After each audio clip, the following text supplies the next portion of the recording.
Here I'm going to add 3 tablespoons of cornstarch.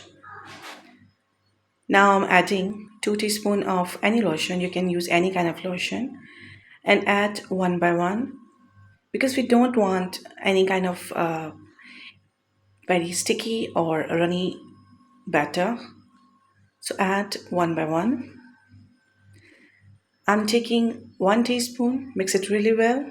Then I'm taking another teaspoon. And now I'm gonna add 2 to 3 drops of any essential oil. You can use baby oil, you can use any vegetable oil or any other oil and mix really well until you get a smooth dough. It looks fine but a little bit dry, so I'm gonna add a little bit of Vaseline